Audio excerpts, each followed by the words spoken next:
Commander Vex Kraloth's three eyes twitched simultaneously as he stared at the tactical display aboard the Galactic Defense Force vessel Paranoid Delusion. The massive asteroid, roughly the size of a small moon, was hurtling through space on a collision course with mining station Omega-7. More importantly, it was heading straight for the human section of the station. "Lieutenant Squeakerson," Kraloth barked, his voice carrying the weight of someone who'd spent 40 years convinced that the universe was personally out to get him. Lieutenant Pip Squeakerson, a young Zephyrian whose enthusiasm level could power a small star, practically bounced to attention. "Yes, Commander. Should we initiate emergency protocols? Launch rescue shuttles? Send a strongly worded diplomatic message to the asteroid?" "Negative," Kraloth said, settling back in his command chair with the satisfaction of someone about to prove a long-held theory.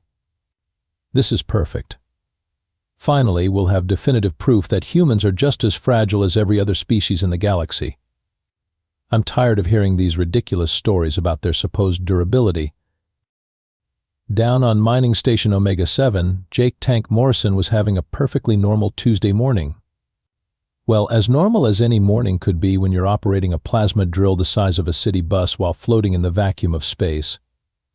Jake had been doing construction work for 15 years, and this gig was actually pretty cushy compared to his last job building bridges over active volcanoes on Pyraxis Prime. He took a sip of coffee from his helmet's built-in dispenser and surveyed the asteroid field they were clearing for the new shipping lane. The pay was decent, the hours were flexible, and nobody was shooting at him, which automatically made it better than his stint with the Colonial Marines. "Tank, you copy?" crackled the voice of Supervisor Rodriguez through the comm. "Yeah, boss, what's up?" "Just checking in. Sensors are picking up some weird readings in your sector. You see anything unusual?" Jake glanced around at the endless void of space, punctuated by the occasional floating rock. "Define unusual. Because if you mean floating rocks in an asteroid field, then yeah, I'm seeing lots of unusual stuff." "Never mind, probably just sensor ghosts. Keep up the good work." Back on the Paranoid Delusion, Commander Kraloth was practically vibrating with anticipation. The asteroid was now less than 30 minutes from impact, and the human showed no signs of awareness. "Perfect. Mia." "Sir," Lieutenant Squeakerson said, his voice wavering slightly, "shouldn't we at least warn him? The impact readings show this will be fatal to any known species. Even crystalline beings from Fortress World would be completely obliterated." "Absolutely not," Kraloth replied. "This is a learning opportunity. For too long, humans have had this ridiculous reputation for being indestructible. Construction accidents that would wipe out entire Gleep colonies, they just walk away from. Industrial incidents that would vaporize a tentacled one. They complain about the paperwork. It's time to see what happens when they face real danger." The asteroid continued its relentless approach, and Jake continued his relentless coffee consumption, but completely unaware that he was about to become the subject of what would later be classified as Incident Report 42 Alpha. But the day physics gave up and started drinking. Aria-9000. The station's artificial intelligence chose that exact moment to perform her daily system diagnostic. With the impeccable timing that only comes from being programmed by the lowest bidder, she announced, "Good morning, Station Omega-7. Today's weather forecast for the vacuum of space is dark with a chance of absolute zero. Also, we appear to have an incoming projectile with a 99.7% probability of causing fatal impact trauma." Jake paused mid-drill. "Come again, Aria." "Oh, nothing important. Just a small asteroid roughly the size of Manhattan's shopping district heading directly for your current coordinates. Impact in approximately 47 seconds. Please remember to file the appropriate incident reports in triplicate." "Well, that's just great," Jake muttered, not bothering to look up from his work. "I just started this section." The asteroid hit Jake Morrison with the force of a small nuclear weapon. The impact registered on sensors throughout the system, sending shockwaves that rattled equipment 3 sectors away. The collision generated enough energy to power a small city for a year, and the flash of light was visible from orbit. On the paranoid delusion, every alarm was screaming. The tactical display showed readings that shouldn't have been possible, energy signatures that would have turned a galactic dreadnought into its component atoms. Impact confirmed. Lieutenant Squeakerson shouted over the chaos. Energy release equivalent to 4,000 tons of antimatter. Radiation levels are off the charts, sir. Nothing could survive that. Commander Krauloth leaned forward, his expression grim with satisfaction. Finally. Now the galaxy will see that humans aren't the invincible monsters they pretend to be. Begin recording for the official report. The dust cloud began to settle, revealing the impact site. And there, in the center of what should have been a crater suitable for a small lake, was Jake Morrison. He was standing upright, brushing asteroid debris off his hard hat with one hand while holding his coffee cup with the other. "Aw, come on," Jake's voice came through the comm system, sounding more annoyed than anything else. "Look at this mess. And my coffee's all over the place now." The bridge of the paranoid delusion fell silent except for the continued wailing of alarms. "Aria," Jake continued, "add asteroid cleanup to my work order. And somebody's going to have to explain to me why nobody mentioned there was a rock coming. I could have moved my equipment." Aria 9000's voice drifted through the comm with the enthusiasm of someone reading a grocery list. "Certainly, Jake. I should also mention that the impact appears to have compressed your bone density by approximately 12%, increased your muscle mass by roughly 8%, and somehow improved your cholesterol levels. Medical recommends we schedule more asteroids." "Great. Now I'll have to update my insurance forms." Lieutenant Squeakerson's voice came out as a strangled whisper. "Sir, he's still there. He's still intact." Commander Krauloth's worldview was cracking like an egg hit by a sledgehammer. "That's impossible. Run the sensors again. Check for equipment malfunction." "Sensors are working perfectly, sir. In fact, they're working so well they're picking up the human's heartbeat from here. It's completely steady. Actually, it might be a little slower than before, like he found the experience relaxing." Dr. Blimsworth tentaclus materialized on the bridge in a cloud of emergency transport particles, his medical equipment hovering around him like metallic butterflies. As the chief medical officer for Sector 7, he'd seen everything from plasma burns to dimensional displacement syndrome, but this was his first human survive the impossible case. "Where's the casualty?" he demanded, his tentacles already reaching for various medical instruments. "I brought the full trauma kit, including the resurrection protocols and a backup personality matrix in case we need to reconstruct his consciousness from scattered atoms." "That's the problem, Doctor," Commander Krauloth said, his voice hollow with confusion. "There is no casualty. The human is fine. More than fine. He's complaining about paperwork." Dr. Tentaclus squinted at the main screen, where Jake was now methodically collecting pieces of asteroid and tossing them into what appeared to be a waste disposal unit the size of a small building. "Impossible. Let me scan him." The medical scanners hummed to life, sending waves of diagnostic energy toward Jake's location. Immediately, half the equipment started smoking. "Fascinating," Dr. Tentaclus muttered, frantically adjusting controls. "His cellular structure appears to have been enhanced by the impact. Bone density is through the roof, muscle fibers have reorganized into some kind of super-efficient configuration, and his reflexes, good grief. His reflexes are now faster than our targeting computers." "So he's injured?" Lieutenant Squeakerson asked hopefully. "Injured? Lieutenant, this human appears to have been improved by an impact that should have scattered his atoms across 3-star systems. It's like he absorbed the energy and used it for a personal upgrade." On the station, Jake had moved on to the next phase of his morning routine, checking his equipment for damage.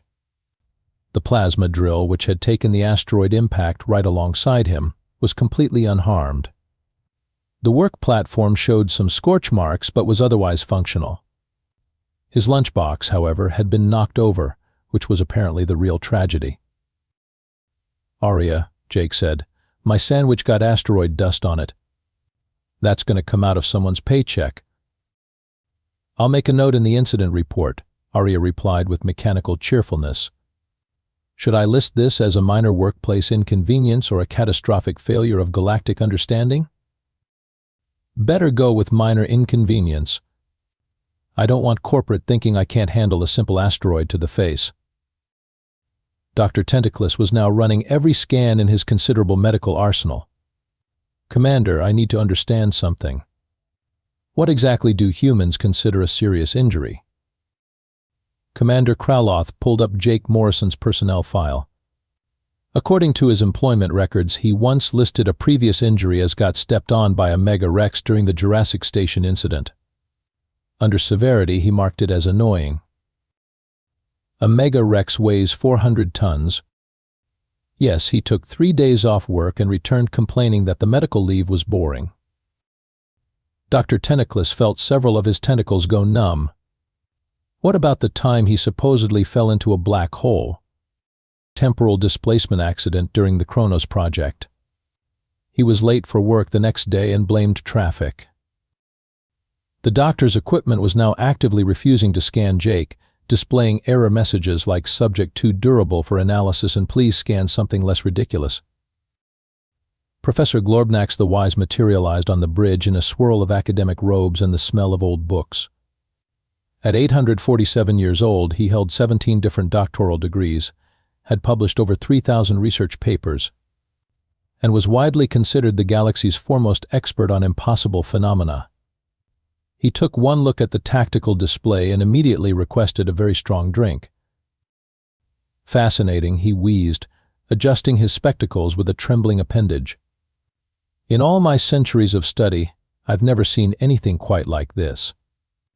The energy readings suggest this human should be a small cloud of superheated plasma by now." "That's what we thought too," Professor Commander Kraloth said. "But he's down there asking if anyone knows how to get asteroid dust out of coffee."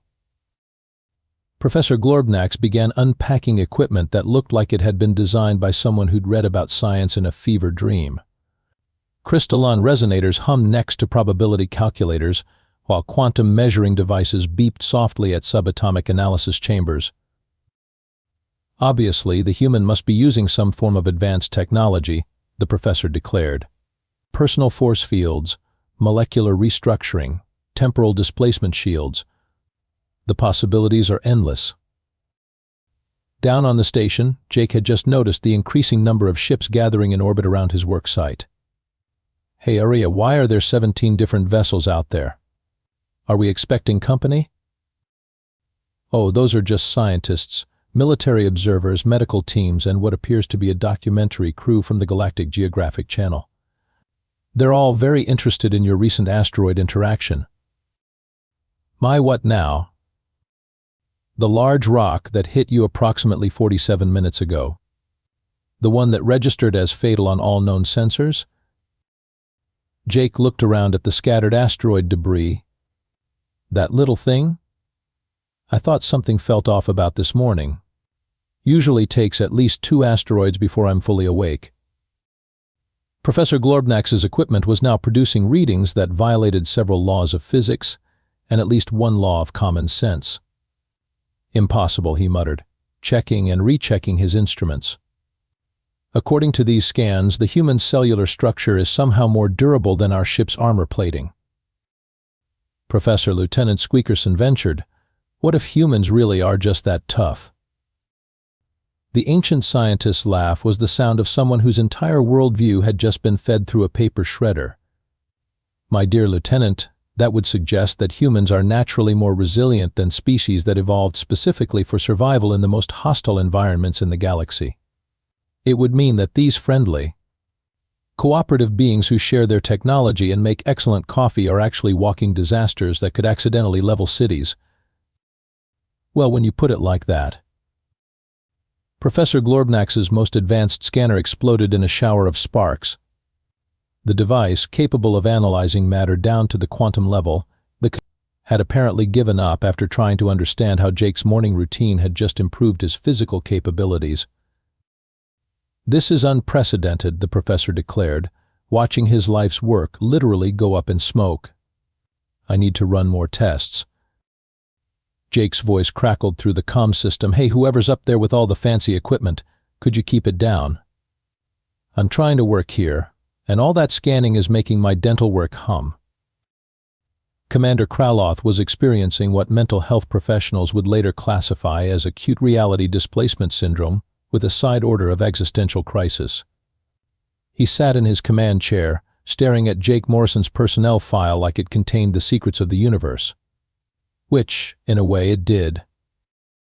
"Lieutenant," he said slowly, "pull up the human's employment history again." "Yes, sir." Jake Morrison, age 32, construction experience includes volcanic bridge construction on Pyraxis Prime, underwater welding in the abyssal trenches of Aquatica, radiation shielding installation around the neutron star mining facility, and Lieutenant Squeakerson's voice trailed off. "Sir, it says here he once used a black hole as a waste disposal unit." That was classified as an innovative solution to the garbage problem, Professor Glorbnax added weakly. "We thought it was a joke." Down on the station, Jake had apparently decided that since everyone was watching anyway, he might as well get some work done. He was now clearing asteroids by simply walking into them, letting them shatter against his hard hat, and sweeping up the pieces. "Aria," Jake said conversationally, "remind me to file a complaint about the quality of these asteroids. They're way too soft. I barely felt that last one." "Certainly, Jake. Should I also mention that the asteroid you just walked through was composed of compressed neutron matter and should have weighed approximately 47 billion tons? "Yeah, add that too. Substandard materials are a safety hazard." Commander Kraloth felt something snap in his brain. "Professor, show me the database entry for human durability." Professor Glorbnax pulled up the Galactic species database, scrolling to the human entry. "Here we are. Humans, carbon-based bipedal species, notable for their adaptability and cooperative nature. Durability rating, standard. Threat level, negligible. Special notes, makes excellent coffee and surprisingly good diplomats." "And what's the durability rating for, say, a crystalline fortress being?" "Maximum. They're literally made of living diamond and feed on cosmic radiation." "And their threat level?" "Extreme. One fortress being can level a continent." Commander Kraloth pointed at the screen, where Jake was now juggling pieces of neutron matter while humming what sounded like an ancient human work song. "Does that look standard to you?" The truth was beginning to dawn on the assembled aliens like a sunrise made of pure terror. Humans weren't the friendly, fragile beings they pretended to be. They were walking apocalypses who happened to be really nice about it. "Sir," Lieutenant Squeakerson whispered, "if humans are this durable by accident, what happens when they're actually trying to be tough?"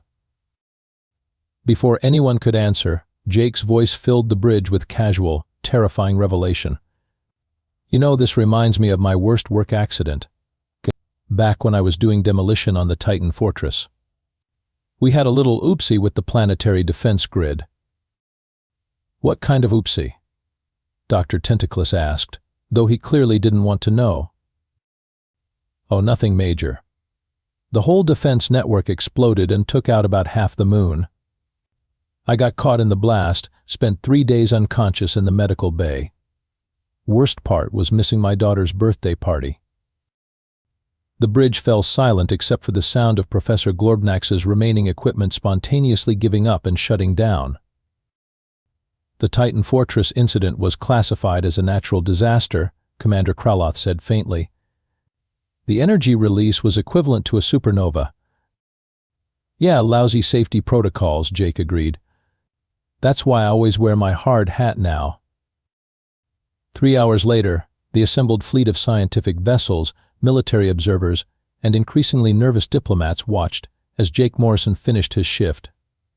He'd cleared the entire asteroid field, reorganized the mineral deposits by atomic weight, and somehow improved the local space-time stability just by working in the area. Commander Kraloth was updating the Galactic database with shaking hands. Under the human entry, he deleted durability rating, standard, and replaced it with durability rating, error, please consult nearest philosopher. The threat level had been changed from negligible to deceptively catastrophic, handle with extreme caution and excellent coffee. Sir, Lieutenant Squeakerson asked, should we warn the rest of the galaxy? Warn them of what? That the species that's been helping us build hospitals and sharing cookie recipes can accidentally survive supernovas. That they've been treating city-leveling disasters as minor workplace inconveniences. Commander Kraloth laughed, a sound like a broken hyena. Who would believe us? Professor Glorbnax had given up on science entirely and was now writing poetry about the futility of understanding the universe. Dr. Tentaclus was seriously considering a career change, possibly to something less stressful like bomb disposal or volcano surfing. Down on the station, Jake was packing up his equipment and looking forward to getting home. It had been a good day at work, no major accidents, nobody got hurt, and he'd even gotten some overtime clearing that debris field. Arya, he said, sealing up his toolkit, anything else on the schedule for today? Arya 9000's voice carried a note of mechanical resignation that shouldn't have been possible for an artificial intelligence. Well, Jake, sensors are detecting 3 more asteroids heading this way. Each one is approximately twice the size of the previous asteroid, composed of increasingly exotic matter, and traveling at near light speed. Jake looked up at the approaching rocks with the expression of a man who'd just been told it might rain later. Great. Maybe one of them will knock the dust off my boots. As the paranoid delusion and its escort fleet retreated to what they hoped was a safe distance, Commander Kraloth made one final log entry. Personal note, humans are not, repeat not, the harmless construction workers they appear to be. They are naturally occurring weapons of mass destruction who happen to be really polite about it. Recommend immediate revision of all first contact protocols to include offerings of coffee and apologies for anything we might have accidentally done to offend them. The first of the new asteroids struck Jake Morrison with enough force to crack moons. The impact lit up sensor arrays across the system and briefly created a new type of radiation that scientists would spend decades trying to understand. When the dust settled, Jake was still there, now brushing off both shoulders with a satisfied expression. Much better, he announced to the universe at large. Now I can get back to work tomorrow with clean boots. And somewhere in the depths of space, the collective consciousness of every military strategist in the galaxy quietly updated their contingency plans to include a line item for keep the humans happy at all costs. The universe, it seemed, was a much more dangerous place than anyone had realized. Mostly because the nicest people in it were apparently indestructible.